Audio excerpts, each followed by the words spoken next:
want to dive into the heart of this book because what made it so unique for me is I don't think I've ever heard anyone really talk about buying ordinary businesses.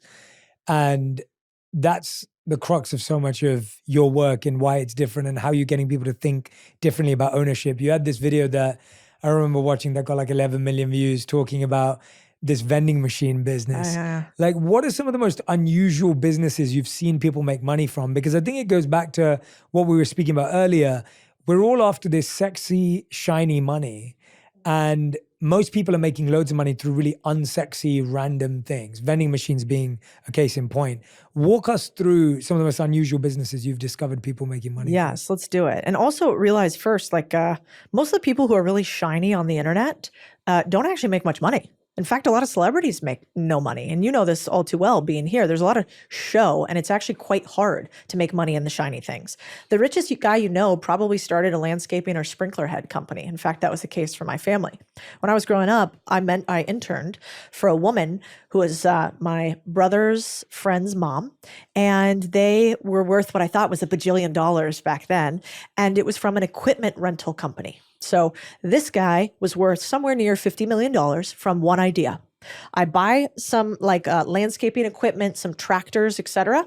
And I don't sell them, I don't flip them, but I realized that construction companies only want to use them part-time. So I actually rent them out. And so this guy would make the cost of a piece of equipment back inside of 90 days.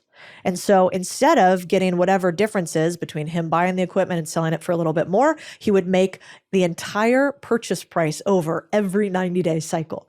And I remember like thinking back in the day when I saw that, you can make money doing anything. And in fact, you probably make it more often in the things that nobody thinks about because you have less competition, because it also sounds really boring. Yeah. And you know, the Mark Zuckerbergs and brilliant minds of the world, they don't want to mess around with equipment rental. But people like me who are maybe like kind of smart, but not that smart, could make a lot of money doing it. And so there are 3 types of businesses that I obsess about. I call them overarchingly Main Street businesses. So the idea is basically, what if all the money is actually made in community businesses that we use every single day? Your roofing company, your podcast production company you send outsourced editing clips to, you know, the cobbler that actually cleans up shoes on the corner store. All of these businesses, when you see that they've been in business for 30 years, it's not because they were making money or because they were losing money, and it's not because they got venture capital, because they didn't. So these things actually are profitable, which is kind of rare. So Main Street businesses, and then underneath it, I call them 3 different types. The first one is the gateway drug business, which basically I use that as a little bit of a joke, but it's like a vending machine. Well, everybody understands how a vending machine works, right? You get the machine, you take the cash out, you input the things. It's a straightforward business. It doesn't need a lot of people. And I think it's a great place for like young people to start because you learn the game of business. A similar one might be what I call a people light business, which might be like a laundromat. So a laundromat is like, in some ways, a slightly bigger vending machine, right? You put clothes in, the clothes get washed, you take the clothes out, you put coins in and return, right? And that doesn't have a lot of employees, and they're not super, super expensive on the scale of it. And so you go, okay, we got gateway drug businesses, we've got people light businesses, and then finally we get into what I call the trades businesses overall, or boring businesses. And these are things like, we own a company called Resi Brands that has a window cleaning company called Pinks, a roofing company, a painting company called That One Painter.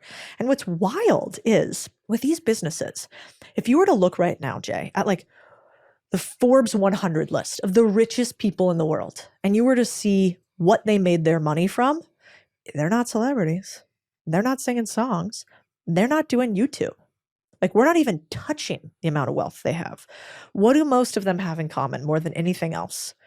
Finance and business ownership. And the businesses they own are largely boring businesses.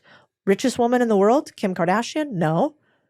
Roofing magnate. Literally the richest woman in the world. This was as of 2022, so we should see if the numbers are updated, but is a woman who started a very large roofing company.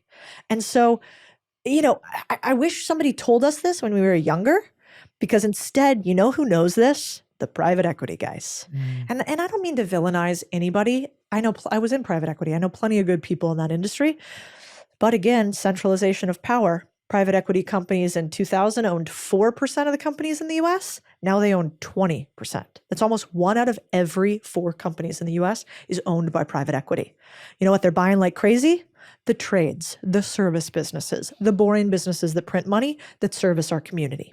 And I think this is our chance to take those things back. You're literally opening up a whole new doorway for people.